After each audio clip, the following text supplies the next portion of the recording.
Ya, 42. 42. Ini pada kemana ini?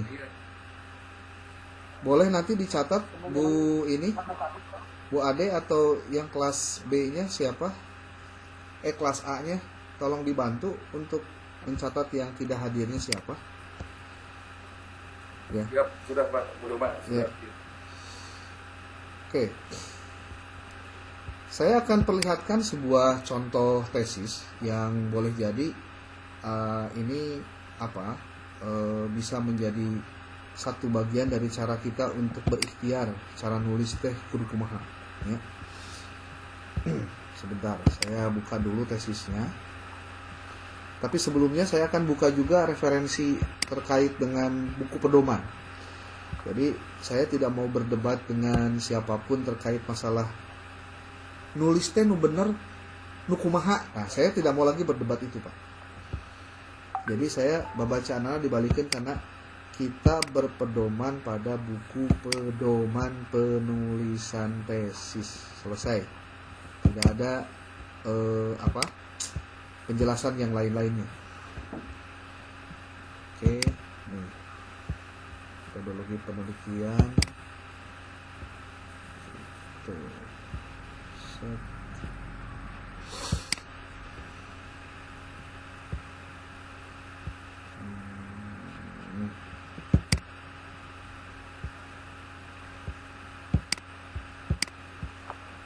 Saya share screen, Bapak Ibu. Di dalam zeitlibrary.asia nya ini ada buku ini, Pak. Kalau untuk yang kualitatif boleh download nih. Cara menganalisis data kualitatif. Penulisnya Ujang Suparman. Ini yang kualitatif ya. Nah, kalau yang tadi Pak Isman terkait kepustakaan, gampang sebetulnya, Pak. Anda tinggal masuk saja ke sini nih. zeitlibrary.se. Nah, saya kan sudah kasih nih link ini. Jadi tidak ada alasan Anda, Pak abdi teh aya bukuna gitu. Nah, ini lagu lama yang biasa jadi hoyong dikarunyakeun gitu nya. Pak abdi teh acan rengse punten, margi abdi kieu-kieu. Nah, eta mah yang minta syafaat tungkul. Ini, Pak, tulis kepustakaan. Nanti bakal muncul ini, Pak. Kalau tidak ada dengan kata kepustakaan berarti yang lain. Oke, di sini nggak ada tuh, ya. Berarti tulisnya penelitian pustaka. Coba ayat tuh. Oh, bentuknya begini nih, Pak. Nah, ini ada penelitian kualitatif, kuantitatif. Mungkin di dalamnya ada nih, Pak. Nah, ini nih. Metode penelitian kualitatif. Mungkin ada di sini, ya. Karena ini harus dicek satu persatu, Pak. Kalau misalkan Anda ingin mencari yang kualitatif langsung dari Creswell, bisa, Pak. Tulis saja Creswell. Nah, ada research design kualitatif, kuantitatif, and mixed method. Ini Anda boleh langsung masuk ke di sini nih. Ada di sini kualitatifnya, Pak. Anda boleh cek di situ, Pak. Di bukunya. Ya. Oke. Pak Isman gimana? Sudah. Nah, ini analisis data kualitatif. Nah, ini Pak nih. Analisis data penelitian kualitatif, konsep, teknik, dan prosedur analisis tuh. Ada di sini semua ini. Jadi Pak Asep tadi yang kualitatif, terus lagi siapa? Ini juga ya. Pak Fuad tadi kualitatif kan? Nah, ini tolong dicek yang begininya, Pak. Tuh. Ada metode khusus penelitian kualitatif tuh, Pak. Tinggal di-download tuh, Pak. Tuh. Ya. Sudah sebagian, Pak. Sudah ada. Oke. Silakan berbagi saja nanti dengan teman-teman yang lain. Nah, kalau yang kuantitatif nanti bisa nih statistika terapan. Nah, tapi nanti kalau ada statistik penelitian lain lagi, Pak, judulnya. ya. Oke, Pak. Oke. Ke sistematika, Pak. Tadi yang mau ditunjukkan tes Oh psikologi. ya, bentar. Saya mau stop dulu. Ya, bentar, Pak. Bentar. Ada. Ya, oke.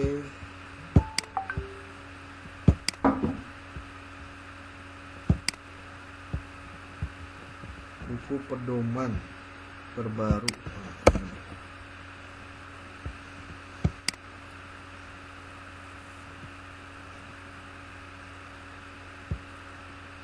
Oke.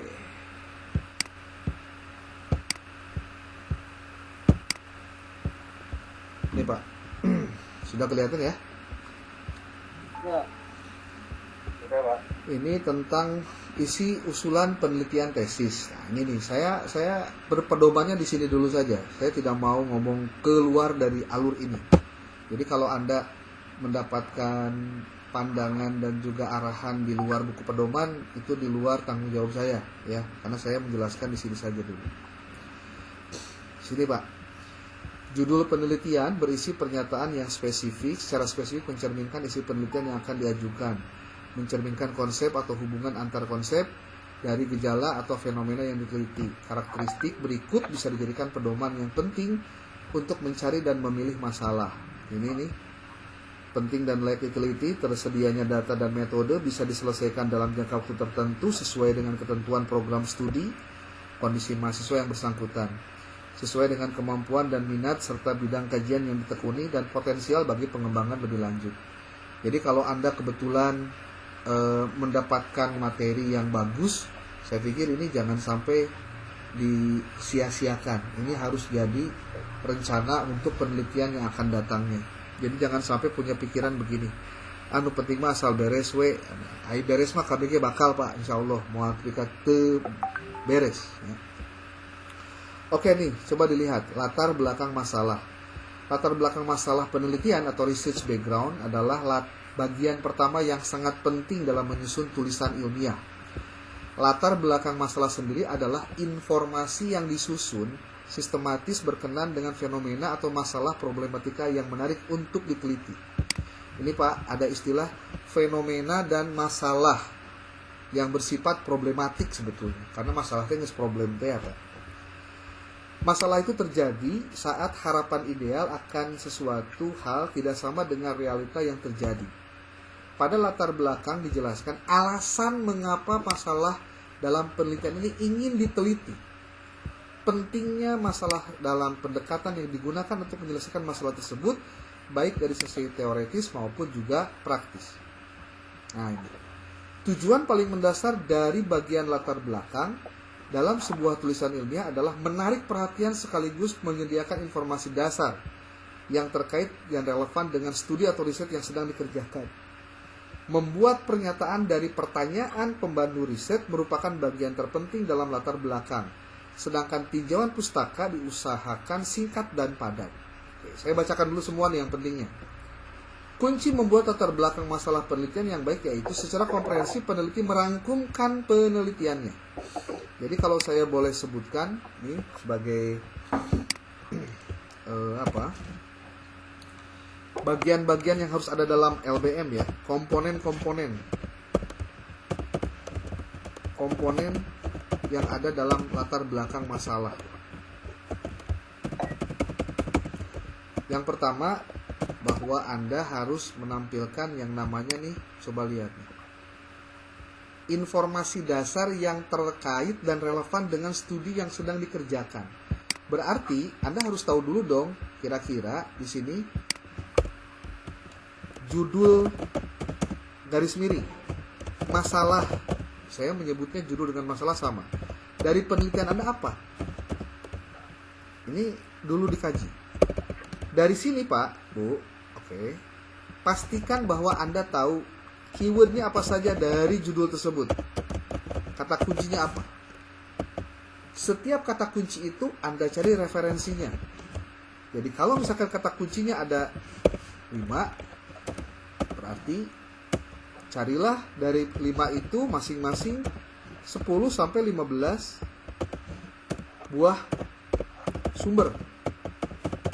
Anda bisa bayangkan kalau dari satu kata kunci Anda bisa dapat 15, berarti kalau 5 sudah 75, Pak.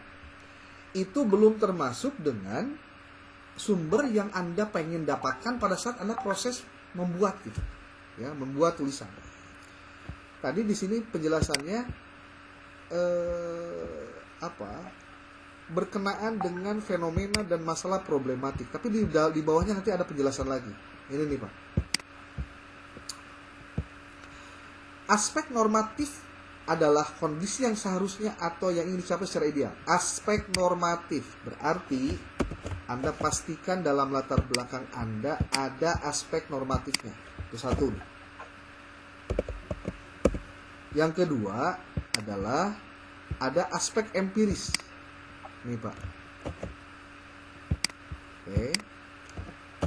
Yang ketiga adalah aspek teoretis atau yuridis. Nah, ini nih.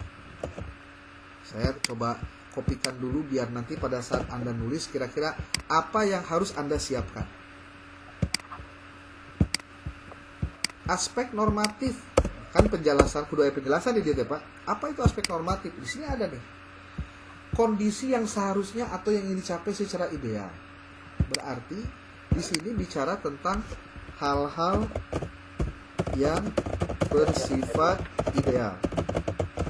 Bahasa lainnya adalah, kalau dalam bahasa research, kalau saya bikin artikel ilmiah, itu namanya what is noun. Noun. Apa yang sudah diketahui orang dan itu ideal. What is noun, Pak? Ya. Nah, nanti kalau Anda ingin tahu what is noun, nanti saya jelasin. Nah, kedua aspek empiris. Dari mana aspek empiris itu? Saya butuh judul sebetulnya ini. Kalau mau biar lebih enak ketika menjelaskan satu persatu lah. Pak Asep tadi judulnya naon teh, Pak? Pembelajaran apa, Pak? Konstruktivisme. Terus? Ya. Non? Pembelajaran berbasis konstruktivisme. Berbasis konstruktivisme melalui penerapan model flip classroom pada mata pelajaran PAI untuk meningkatkan soft skill siswa yang tadi soft skill siswa. Coba Anda lihat di sini, Pak. Apa yang menjadi problemnya sebetulnya? Ini kalau judulnya seperti ini. Problemnya adalah bahwa soft skill siswa itu masih rendah. Oke, pada mata pelajaran PAI. Maka dilakukanlah upaya dengan pembelajarannya berbasis konstruktivisme. Berarti Pak Asep harus tahu nih, pembelajaran konstruktivisme teh apa, tujuannya apa, riset-riset yang berkaitan dengan konstruktivisme itu seperti apa. Terus, ketika menggunakan model Clipboard Classroom, itu sudah ada belum riset-risetnya? Nah, itu dituliskan, Pak, dijelaskan. Nah, bahkan coba dicek apakah sudah pernah ada yang melakukan riset di level SMA tentang PAI menggunakan Clipboard Classroom untuk meningkatkan soft skill, ada nggak? Atau soft skillnya itu orang lain itu seperti tadi di perhalus apa di berpikirnya ya, di bebas, Pak, bebas. Nah, berarti Anda harus tahu dulu aspek normatif apa yang diharapkan. Bahwa diharapkan sebetulnya PAI ini, Pak. Nah, ini bahasanya nih. Jadi ulah terlalu jauh, Pak. Ini mohon ya, saya minta Anda ketika membahas tentang latar belakang jangan terlalu jauh. Karena contoh ya, Undang-Undang Sistem Pendidikan Nasional mengharapkan kepada bla bla. Jauh teuing, Pak, eta Pak. Mending langsung fokus karena naon tujuanana. Karena kita pelajarannya PAI sudah aja, Pak. PAI itu apa? Di SMA itu tujuannya apa? Tujuannya apa PAI itu? Kemudian, nah ini seharusnya PAI ini seharusnya PAI ini harus menghasilkan apa? Ini coba dimatikan dulu suara ini. Harus menghasilkan siswa yang seperti apa, Pak?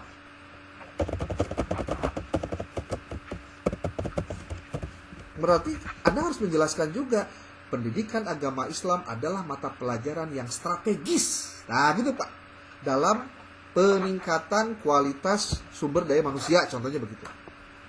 Ini tolong nih suara siapa kekersekan nih, matiin dulu dah.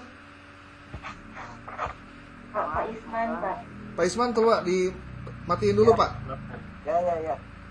Nah, jadi what is known itu artinya ibaratnya kieu, Pak. Lamun bicara dina pembukaan undang-undang dasar mah, kemerdekaan adalah hak segala bangsa. Nah, itu kan kalimat pernyataan umum yang tidak ada yang bisa menolak, Pak. Gitu. Nah, itu yang disebut dengan halal ideal. Itu. Tetapi sekali lagi, kadang-kadangnya dina nulis latar belakang itu aya nu jauh teuing, aya nu sudah dekat gitu. Jauh teuing itu contohnya berdasarkan undang-undang sistem pendidikan nasional. Pendidikan bertujuan untuk jauh teuing, Pak, jauh teuing. Jadi dekatkan dengan langsung persoalannya apa. Kalau tentang PAI berarti masalahnya tentang PAI aja dulu. PAI teh bahwa dia memiliki posisi strategis, bahwa PAI itu penting, bahwa PAI itu sesuatu adalah mata pelajaran yang wajib, ya itu kan tidak bisa dibantah, Pak. Ya, gitu. Nah, tapi nanti pada saat Anda setelah itu Anda pastikan bahwa pernyataan Anda didukung. Nah, ini Pak, didukung oleh berbagai referensi. Nah, ini maksud saya, Pak. Referensinya kudu kuat. Dari mana? Coba kita praktekkan, Pak, satu saja. Apa ya? Google Scholar, Pak. Scholar.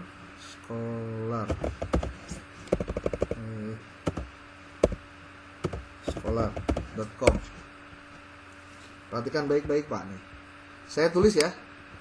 PAI adalah mata pelajaran yang penting dan strategis. Coba kita lihat, ada nggak yang kira-kira yang menguatkan pendapat kita itu, Pak? Tinggal lipat nih. Karena mata pelajaran PAI itu merupakan mata pelajaran yang penting. Tuh, Anda sudah bisa ngutip ini, Pak. Site ini tuh. Kalau menggunakan apa, tinggal pakai apa. Kalau Chicago, pakai Chicago, Pak. Tulis dulu ini, tuh. Anda tinggal tulis di sini, Pak. Referensinya hiji, tuh, kepanggih. Itu, Pak. Hiji terus, Pak. Dan tidak perlu harus di-copy paste dari sumbernya. Anda tinggal pastikan apakah pendapat Anda ada yang mendukung atau tidak. Itu aja dikopikan jadi sitasi, Pak. Itu. Apalagi, coba lihat nih. Strategi pembelajaran yang tepat menempati posisi yang sangat penting bagi pendidikan itu implementasi. Oke, kayak hubungan tujuan pendidikan karakter guru PAI yang memiliki nilai penting dalam pendidikan Islam belum tentu. Nah, ini nih PAI itu penting. Nah, ini, Pak. Ini. Metode penting. Nggak ada pembelajaran PAI adalah mengubah paradigma atau cara, berarti penting. Nah, ini, Pak. Berarti ini di-copy juga nih. Contohnya nih. Di site nih. Yang menunjukkan bahwa pakai Chicago aja, Pak, karena ini kan kutipan di bawah. Berarti dengan hanya menyebutkan itu Anda sudah mengatakan bahwa memang dalam pembelajaran PAI itu penting. Bahkan, ini, Pak, karena ini bicara normatif, cobalah masukkan ayat Al-Quran dan hadis terkait dengan PAI itu mata pelajaran atau pentingnya pendidikan agama sejak dini dan bisa diinsersi melalui pembelajaran langsung di kelas. Tuliskan tuliskan ayat Al-Quran dan hadisnya. Nah, setelah ditulis ayat Quran dan hadisnya, Anda jelaskan pula secara singkat tafsirnya. Nah, ini, Pak. Karena bicara bicara tentang ayat Quran ataupun hadis, nggak bisa hanya sembarangan Anda menjelaskan sesuai dengan keinginan Anda, Pak. Jelaskan pula secara singkat tafsir tarbawinya, bahwa apa yang Anda jelaskan itu penting. Nah, ini masih aspek apa, Pak? Aspek ini nih, normatif, Pak. Masih normatif nih. Normatif, Pak. Masih normatif. Pokoknya normatif mah ideal-ideal lah gitu lah, Pak. Ya, bahwa PAI penting, PAI perlu dilaksanakan dalam setiap waktu pembelajaran, jangan sampai tidak dilaksanakan. Bahkan ini kan menyangkut bahwa gurunya kayak kudu bener dong ngajarna gitu. Jadi nggak bisa sembarangan. Nah, sekarang empiris. Sebetulnya kalau saya boleh sebut, ini yang bagusnya teoritis itu di atas juga nih, jangan di bawah. Empiris itu harusnya sudah akhir dari penjelasan kita. Kalau empiris, Pak, namun bahasa nanti gitu, Pak. Pada kenyataannya, itu kalimat itu tuh menjadi bridging untuk masuk pada masalah sebetulnya, Pak. Tadi ideal-ideal tadi, namun pada kenyataannya pembelajaran PAI di SMA mengalami, contoh ya, perubahan yang sangat cepat. Cik. Kira-kira ini ada nggak pendapat yang menyebutkan ini? Kita coba saja dulu, Pak. Nanti perubahannya apa kan kita belum tahu, Pak. Kita masih dengan tuh memilih dan membuat media pembelajaran secara tepat, cepat, dan mengalami perubahan sesuai dengan situasi di lapangan. Tuh, Pak. Ini bisa dikutip nih. Hanya untuk menjelaskan tentang apa? Ini nih. Bahwa secara empiris kenyataannya itu berubah cepat. Nah, di sini diungkapkanlah masalah-masalah yang muncul. Seperti contoh, guru masih cenderung menggunakan metode yang tidak berubah.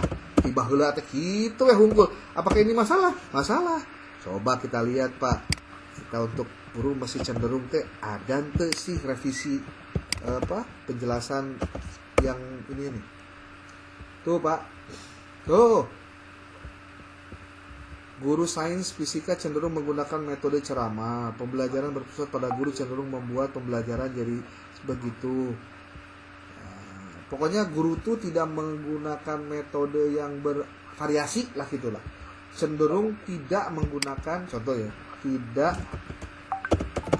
menggunakan metode yang bervariasi. Ini contoh, Pak. Ini kalau misalkan kita klik, ada nggak yang menyebutkan ini? Tuh, Pak. Masih cenderung lebih bersemangat belajar, metode pembelajaran yang bervariasi, metode analisis pemahaman guru. Namun masih perlu ditingkatkan dengan menggunakan metode belajar yang lebih bervariasi. Berarti kan guru tidak menggunakan metode yang bervariasi, Pak. Said ini, Pak. Dicago, masukkan deui hadiah. Nah, itu untuk apa, Pak? Nah, itu untuk mendapatkan citasi-citasi yang penting, Pak.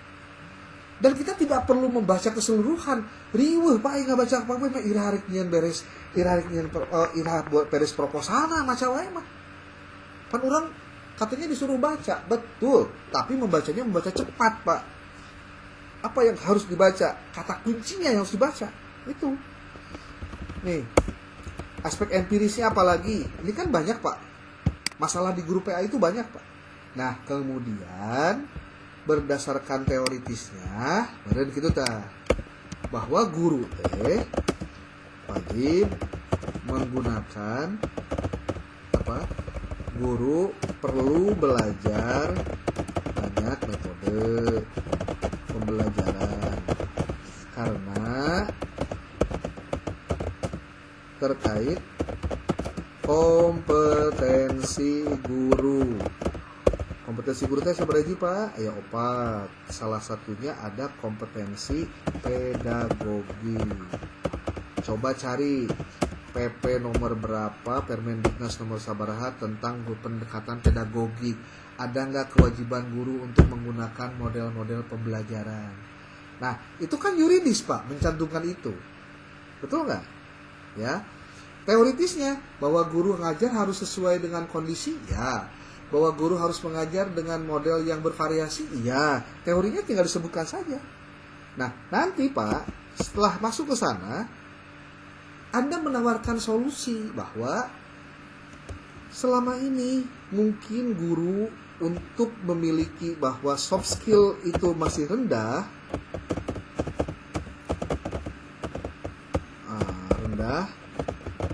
perlu menerapkan berbagai cara. Salah satunya adalah naon Pak tadi teh? Penerapan metode clip on dan bla bla bla. Clip bla bla bla lah. Nah, coba Anda tuliskan di sini bagaimana hasil risetnya. Hasil riset dari siapa? Contohnya, Daro deh. Dari sebutkan yang menyebutkan bahwa soft skill ini bisa ditingkatkan dengan menggunakan Clipped Classroom contohnya. Kan disebutkan Pak, di dia teh ada kutipan yang diambil Pak. Penguat itu di sini disebutkan artikel jurnal siapa, kan tinggal tulis wae Pak. Penerapan classroom meningkatkan soft skill ayah itu sih. Nah, ini Pak, tulis aja di sini. Ini yang berbahasa Indonesia kan banyak insan bahasa Inggris Pak. Tuh, pengaruh model pembelajaran project based learning. Project based learning, Clipped Classroom, coba nih. Oke, inovasi pembangunan pendidikan madrasah tuh ada di sini Pak tuh penjelasan Clipped Classroom. Coba dibaca nih, kira-kira bagaimana nih hasil bacaannya? Ya, berarti kudu dibaca minimal abstrak nah lah Pak. Tuh, penggunaan model bukan Clipped ya. Di sini ada Clipped Classroom dilakukan pada model. Coba nih berbasis tim. Coba dibaca nih. Dibaca.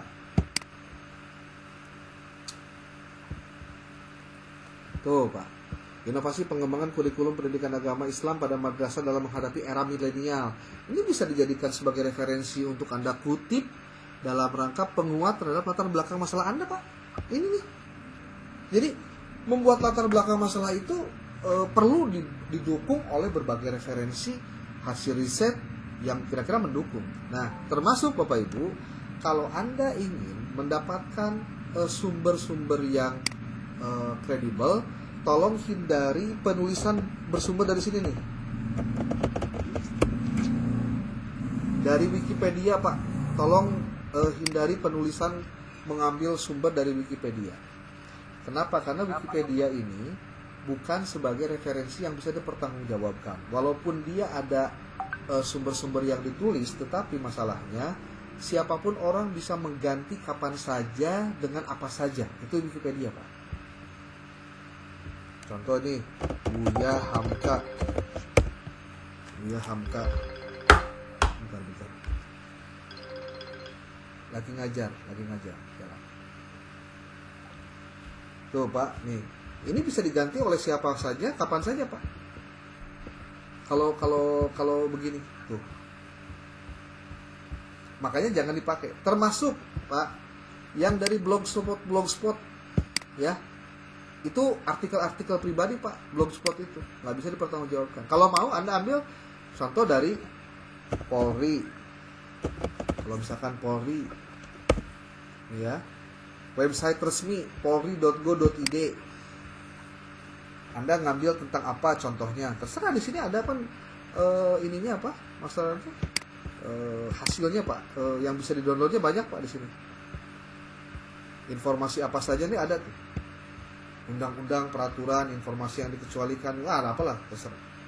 Kalau enggak, Anda merujuk kepada hasil dari lamun di Indonesia mah ada BPS Pak. BPS, Badan Pusat Statistik.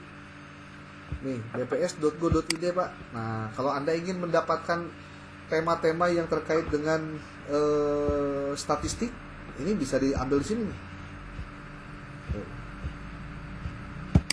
Oh, Pak. Tabel statistik bisa diambil. Jadi yang resmi-resmi Pak, nggak boleh yang nggak resmi.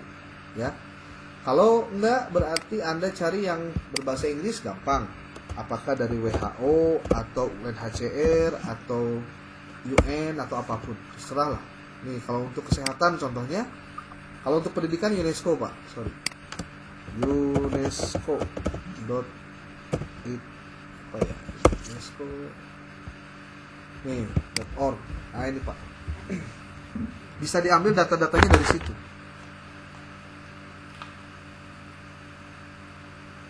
Bentar, saya habis baterai nih. Bentar.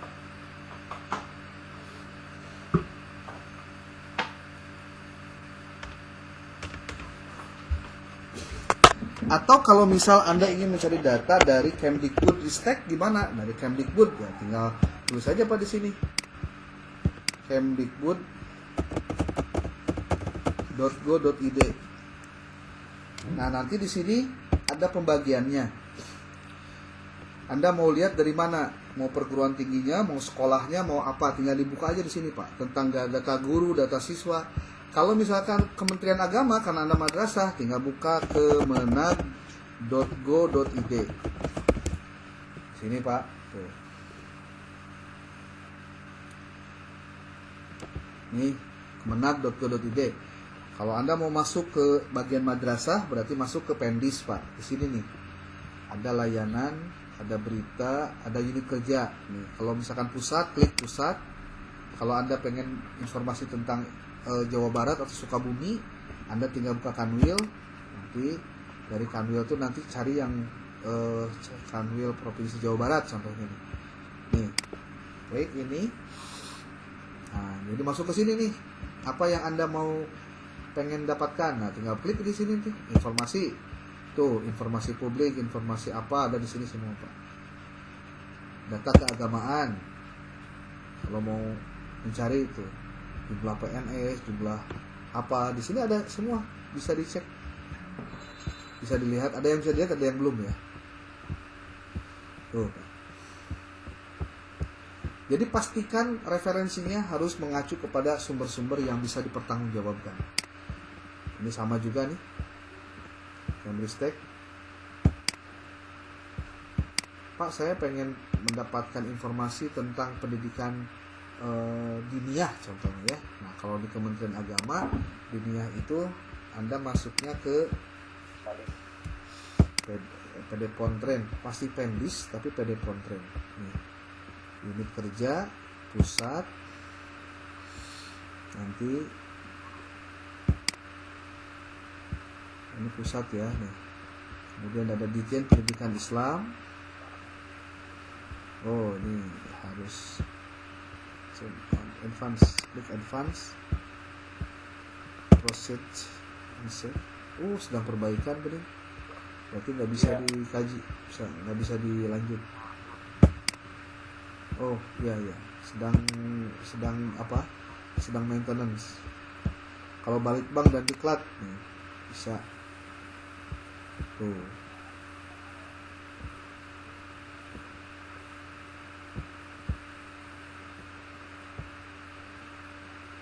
Oke, tuh diambil dari sumber-sumber yang kredibel ya.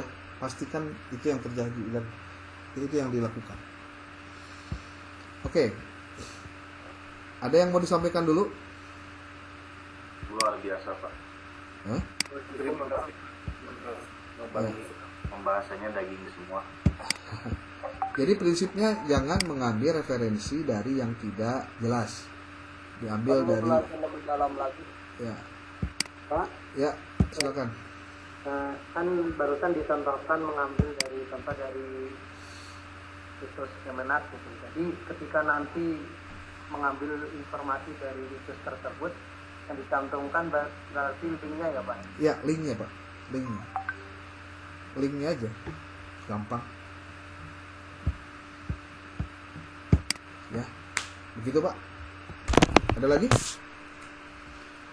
Nah sekarang pertanyaan saya begini, ini kan yang ngomong tadi hanya beberapa orang nih, yang lain masih diam-diam baik gitu nih. Ini apa memang Anda itu tidak ada masalah, atau saking keloba masalah jadi lieur naon kudu dipermasalahkeun gitu nya?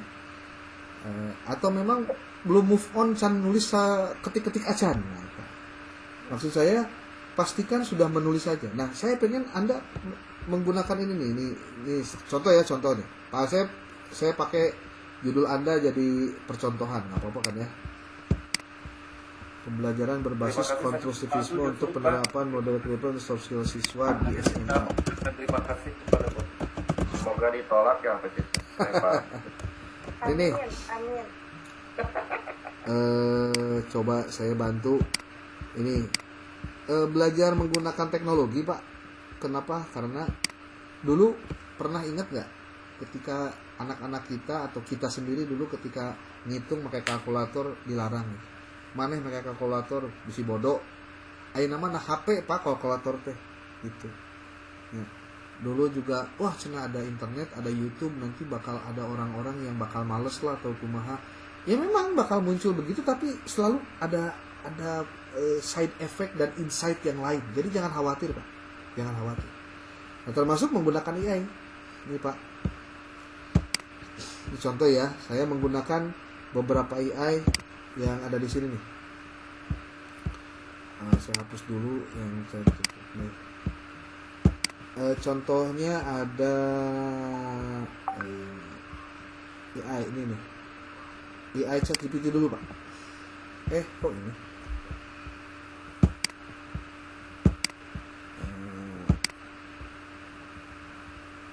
Kalau ChatGPT nah, ada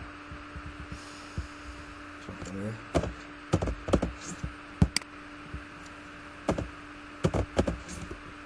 Ini Pak.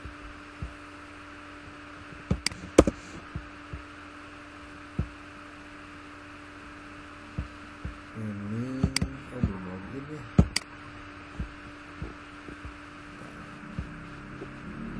Kalau yang belum punya akunnya silahkan berakun dulu Pak.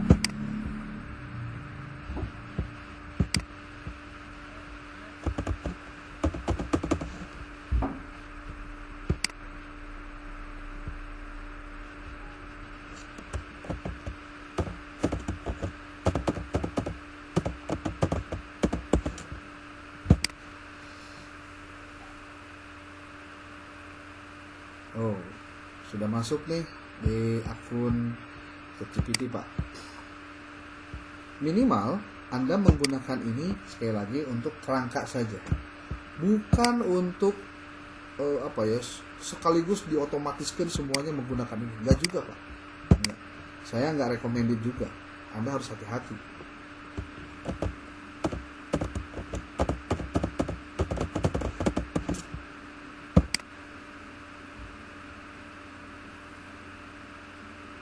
Nah, ini contoh ya.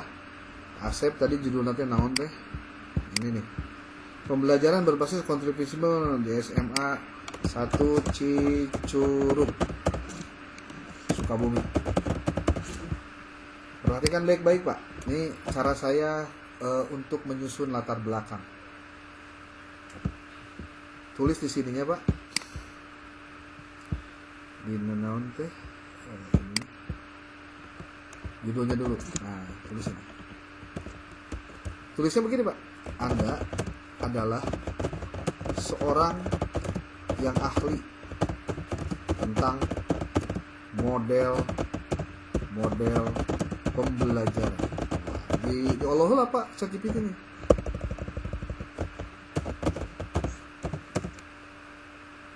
Saya akan menyusun penelitian tentang ini.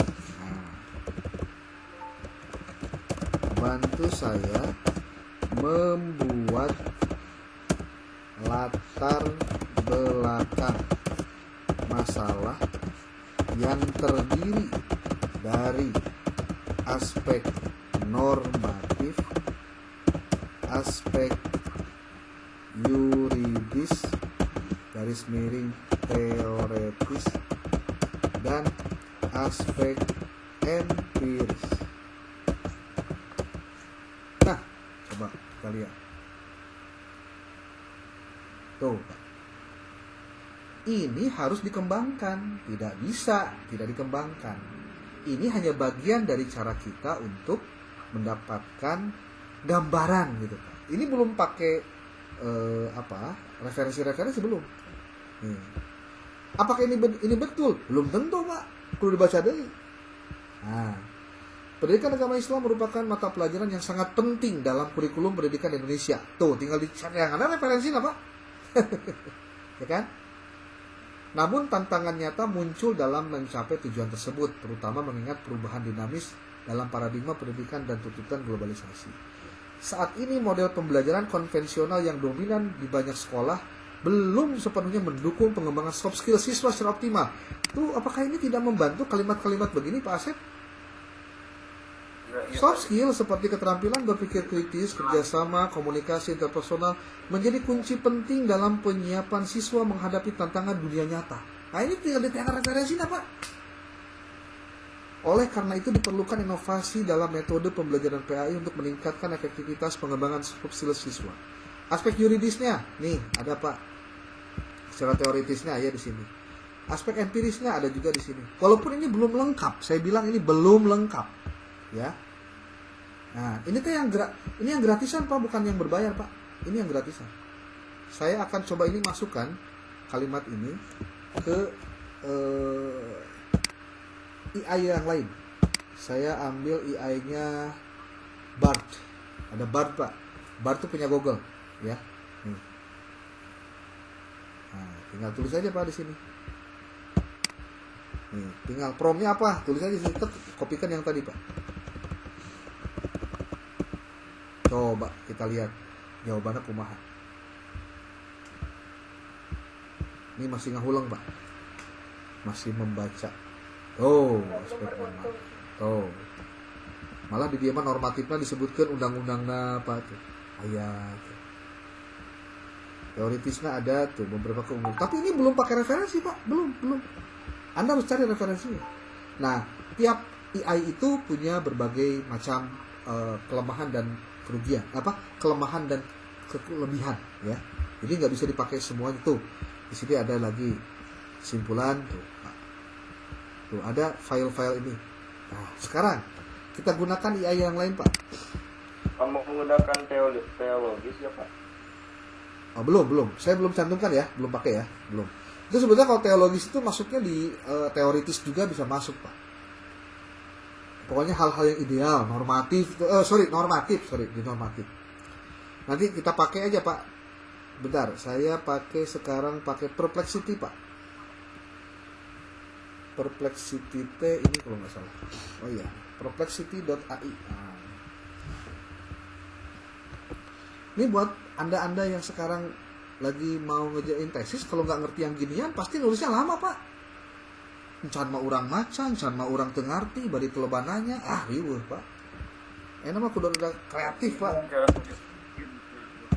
Cara nyimpan akses link-link kayak gitu tadi di mana sih? Atuh pan pakai bookmark atuh. Emang belum tahu bookmark? Nanti saya kasih tahu. Tidur masuk. Hah? Ke aku aja. Apa? Pak. Nih, ini Pak tuh, tinggal Pak. Tuh, Anda adalah seorang ahli. Di jawabannya ini answer, aspek normatif ini. Ini lebih singkat lagi Pak. Tapi ini ada referensi yang bisa dikutip. Mana ya? Bisa Perplexity itu saya. Oh enggak disebutin Pak. Nah, kalau ingin nanya apa itu konstruktivisme naon, tanya dia memberikan alternatif jawaban. Oh. Jadi membaca cepat Pak. Membaca cepat. Karena kalau sekarang nggak cepat, Anda jadi lama lagi bikinnya Pak. Tapi sekali lagi, jangan sekali-kali kopas Pak. Gimana caranya supaya tidak kopas? Gampang Pak, pakai ChatGPT deh. Kumaha bahasana? Buatkan jadi bahasana gitu. Kalau saya suka begini Pak. Ini contoh ya. Contoh segini nih. Ini di copy. Semua di copy nih. Dari sini semua di copy. Terus Masukin dulu ke sini Pak, ke apa, ke notepad. Nah, notepad, terus tulis begini, pemecahan masalah. Bantu saya melakukan parafrase untuk paragraf di bawah ini. Tulis, kopikan, masukkan karena ChatGPT Pak. Enggak, parafrase online ya kayak bisa. Nah, kalau parafrase online juga ada, bisa. Pakai Smodin juga bisa Pak. Pakai Smodin. Saya kalau nggak salah Smodin itu ada di sini. Smodin, belum masukin smodin.ai. Kalau mau, jadi banyak banget Pak. Anda bisa harusnya selesai cepat itu kalau untuk nulis. Ini kalau login bisa langsung.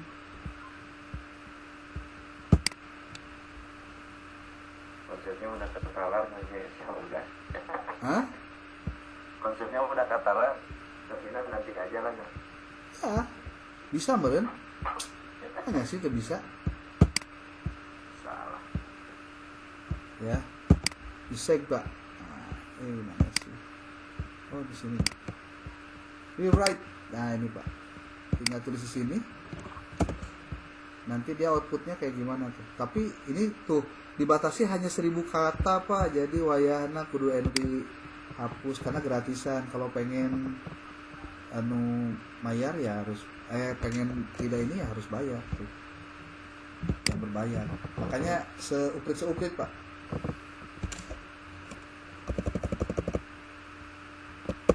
Tuh kan jadi segini. Ini tinggal di copy. Rewrite Pak. Pek. Mereka mikir, nah, oke, ayo muncul hasilnya Pak.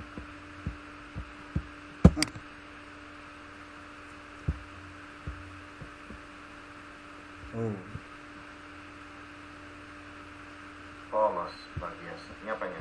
Show change. Nah, change-nya di mana tuh? Ini contoh aja Pak. Jadi parafrase sudah pakai AI, pakai mencari referensi bisa pakai AI. Apapun termasuk cara menyusunnya Pak. Gitu. Jadi manfaatkanlah teknologi, tapi dengan catatan tadi, Andanya harus bijak Pak. Harus bijak. Agar cepat gitu. Kalau yang tidak bijak, ada Pak kejadian. Ada kopas-kopas saja nanti jadi beres. Nah itu teh cerdas Pak, nggak cerdas. Dia menggunakan AI-nya hanya sebatas yang untung ku enteng. Tapi daya analisisnya rendah. Artinya dia hanya sekedar beres dan beres. Itu keliru Pak. Itu keliru. Jadi kalau saya berharap kita bisa bijak menggunakannya karena tahu bagaimana cara mengetahuinya. Anda karena kuliah di tengah teknologi yang sedang cepat begini, makanya manfaatkan betul Pak. Jangan disia-siakan, jangan. Begitu. Ya. Coba masih kene tuing. Gimana? Ada sesuatu hari ini yang bisa didapat? Ya. Siapa? Brian Pak, Brian. Ini kekeresakan nih. Kuma. Punten. Gimana Pak? Tanya itu Bapak, kalau tadi latar belakang. Menurut Bapak kan jangan jauh-jauh yang ada undang-undang dan lain sebagainya kayak gitu. Terus? Yang undang-undang Pak. Ya bagaimana kalau misalnya ada arahan, justru itu harus dicantumkan gitu Bapak.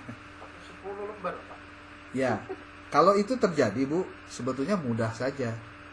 Jadi jangan disebutkan tapi hanya dijadikan bagian kutipan. Gitu.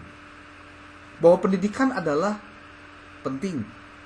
Bahwa pendidikan itu menghasilkan siswa dengan kemampuan akhlak kuliah baik dan sebagainya.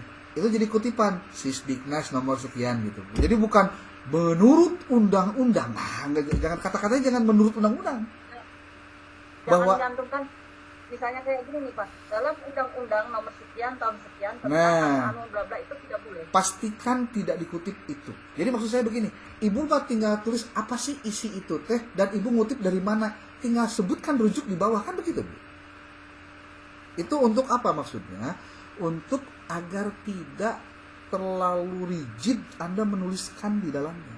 Karena kan ketika orang ditunjukkan bahwa ini referensi dari undang-undang, kan ketahuan juga di bawahnya ada undang-undang atau peraturan pemerintah atau KMA atau PMA, kan bisa. Gitu Bu. Jadi bahwa berdasarkan regulasi ini begini, langsung di site disimpan di bawahnya, sebutkan, kan begitu. Jadi nggak usah berurai di halaman latar belakang. Kalau saya tidak harus diurai. Yang penting bahwa ini adalah teologis, kan tidak begini. Secara teologis bahwa pendidikan adalah upaya untuk mendekatkan diri kepada Allah, kan tidak harus dituliskan teologisnya juga, orang bisa memahami harusnya Bu. Tinggal cantumkan kutipannya ya Pak. Referensinya tulis langsung Pak, bahwa ini adalah dari Al-Quran surat apa. Kalau ayat Qurannya tidak ditulis. Latar belakang itu harus 7 sampai 10. Ya, ini footnote Ya. Pak ya. Gini, kalau untuk proposal tesis, Anda harus batasi jangan terlalu banyak latar belakang. Jadi kalau misalkan dibatasi 10 atau 7 halaman, ya nggak apa-apa. Kenapa? Karena yang paling penting bukan panjangnya, tapi apakah komponen yang harus ada dalam latar belakang itu ada atau enggak dalam latar belakang Anda. Gitu. Makanya kenapa saya bilang tadi jangan terlalu banyak ngayayai, itu di situ rata-rata. Dan justru saya disuruh 10 Pak. Ya sudah, cukup Pak 10 mah. 10 di latar belakang saja itu 10 Pak. Iya, nggak apa-apa, 10 mah cukup lah. Pendek tapi masuk semua daripada panjang nggak masuk semua.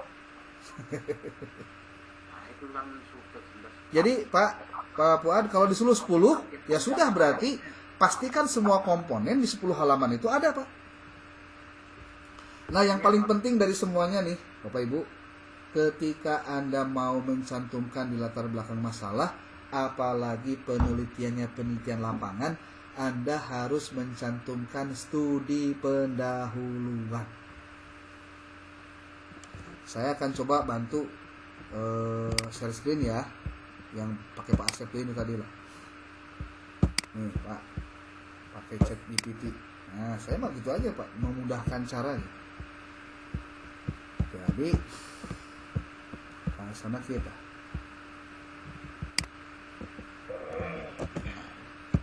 Sana gini. Anda adalah seorang ahli, bantu saya untuk membuat atau ganti menyusun studi pendahuluan yang berasal dari observasi, wawancara, dan studi dokumentasi. Bantu saya untuk menyusun studi pendahuluan, di latar belakang. Udahlah, studi pendahuluannya. Coba kita lihat jawabannya kumaha. Studi pendahuluan, observasi.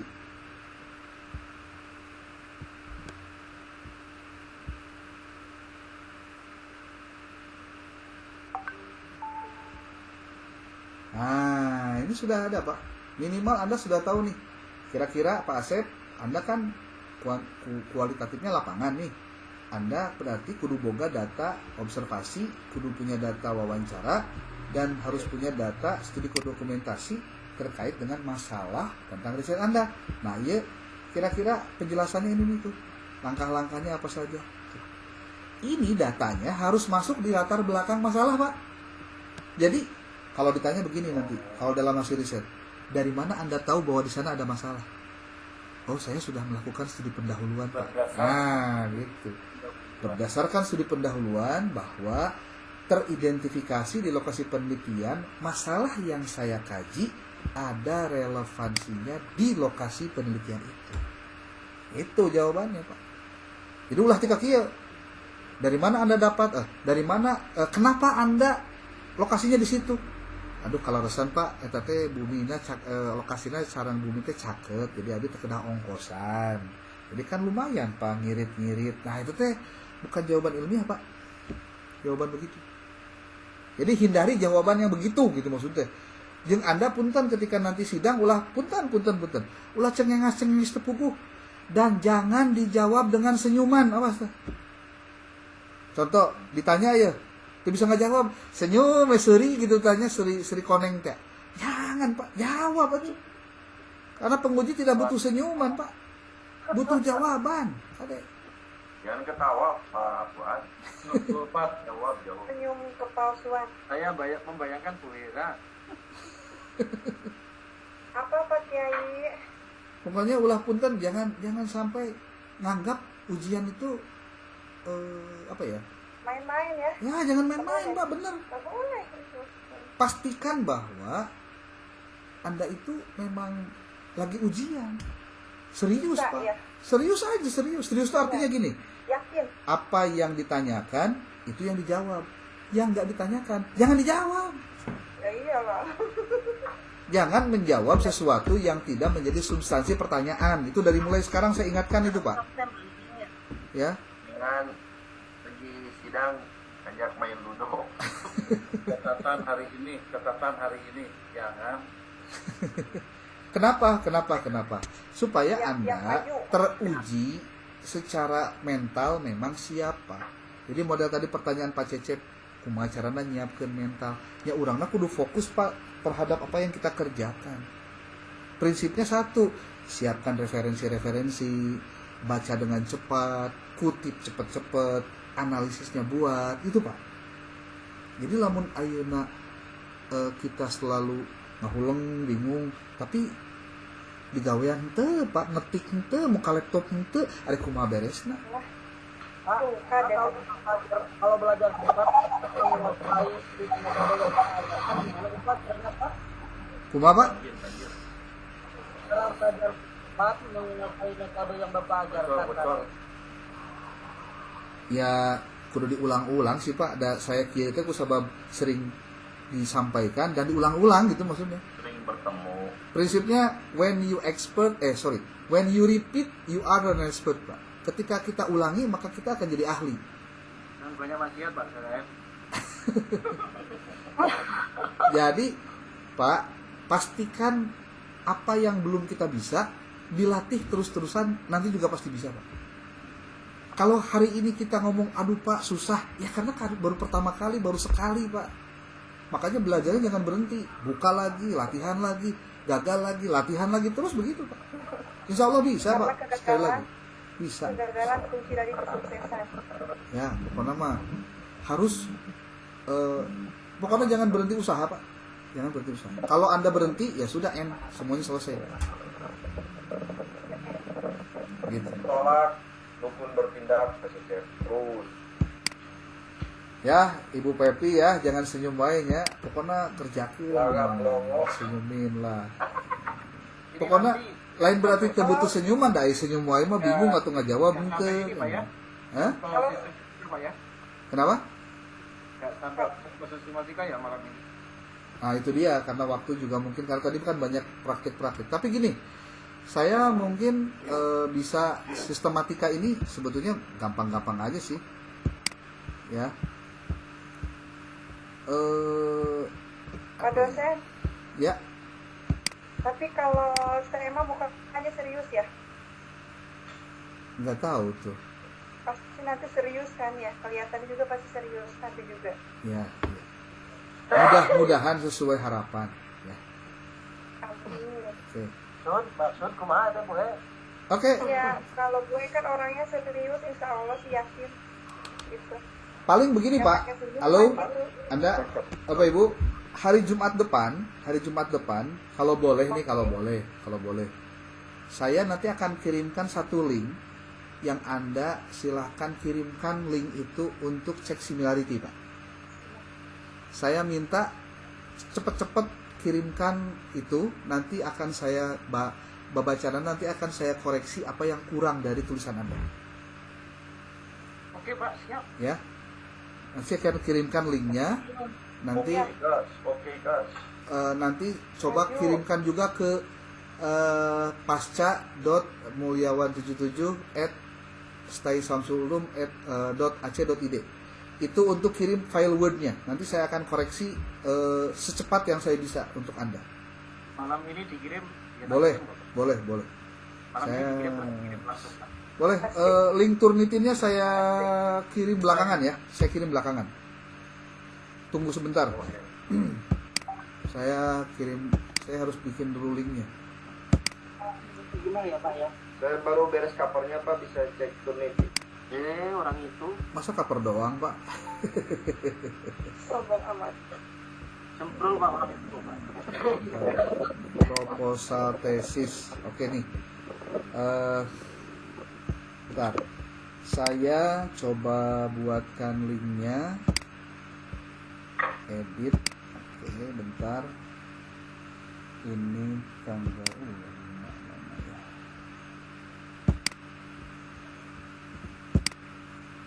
Oke. Copy.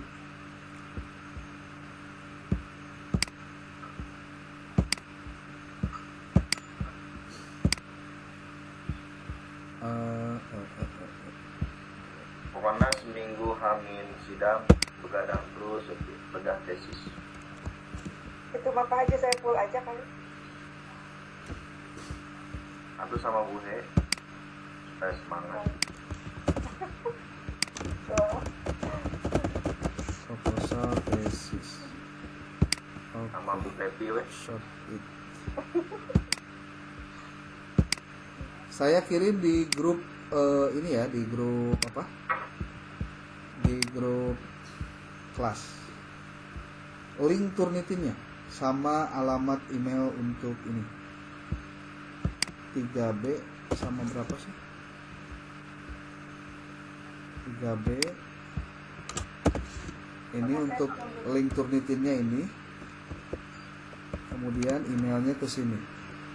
Pasca dot mulyawan 77 Kirim ke 3B aja Pak, 3A nanti supaya minta Ya. Bisa Pak.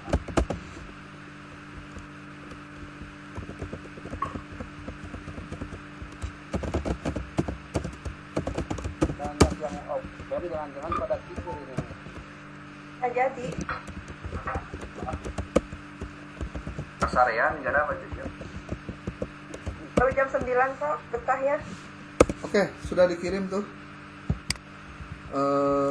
Untuk 3A, 3B. Oh Oke, ya udah. silakan dibuka masing-masing.